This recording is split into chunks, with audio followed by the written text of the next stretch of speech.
বাশার আল আসাদের পতনের পর থেকেই সম্পর্ক উন্নয়নের চেষ্টা করে যাচ্ছে সিরিয়া ও সৌদি আরব। প্রেসিডেন্ট হিসেবে দায়িত্ব নেয়ার পর প্রথম রাষ্ট্রীয় সফরের জন্য সৌদি আরবকে বেছে নিয়ে যেন এরই প্রমাণ দিয়েছেন আহমেদ আল শারা। হায়াত তাহরির আল শামের অঘোষিত শাসন শুরুর পর থেকেই নানাভাবে সহায়তার চেষ্টা করছে সৌদি আরব। দামেস্কের ওপর ইউরোপের বিভিন্ন দেশের আরোপিত নিষেধাজ্ঞা সরিয়ে নিতে বিভিন্ন কূটনৈতিক প্রচেষ্টা চালিয়ে যাচ্ছে রিয়াদ। এই বিষয়ে কিছুটা অগ্রগতি হয়েছে বলে জানা গেছে। স্থানীয় সময় রোববার দুদিনের রাষ্ট্রীয় সফরে রিয়াদ গেছেন সিরিয়ার নতুন প্রেসিডেন্ট। সৌদি জেট বিমানে পররাষ্ট্রমন্ত্রী আসাদ আল শিবানির সঙ্গে এ সফর করেন তিনি। সৌদি যুবরাজ মোহাম্মদ বিন সালমানের সঙ্গে বৈঠক করেন শারা। বৈঠকে দুই দেশের সম্পর্ক জোরদারে আলোচনা হয়েছে বলে জানা গেছে। এছাড়া যুদ্ধবিধ্বস্ত সিরিয়ার অবকাঠামো পুনর্নির্মাণের বিষয়ে দুই নেতা আলোচনা করেছেন।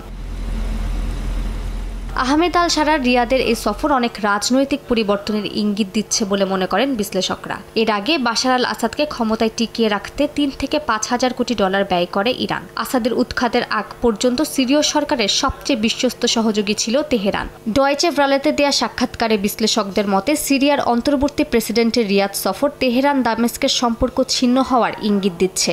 শুধু আসাদের পতনের পরই না, বরং শুরু থেকে দেশটির বিভিন্ন বিদ্রোহী গোষ্ঠীকে নানাভাবে সহায়তা দিয়ে আসছে সৌদি সরকার। নতুন সরকারের আমলে ইরানের প্রভাব সিরিয়ায় একেবারেই থাকবে না বলে মনে করছেন বিশ্লেষকরা।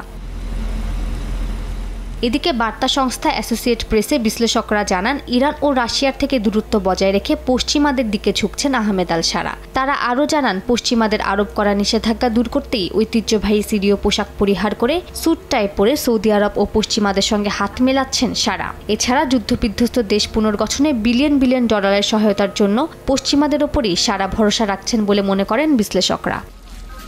মালিহা সুহরাওয়ার্দী, সময় সংবাদ।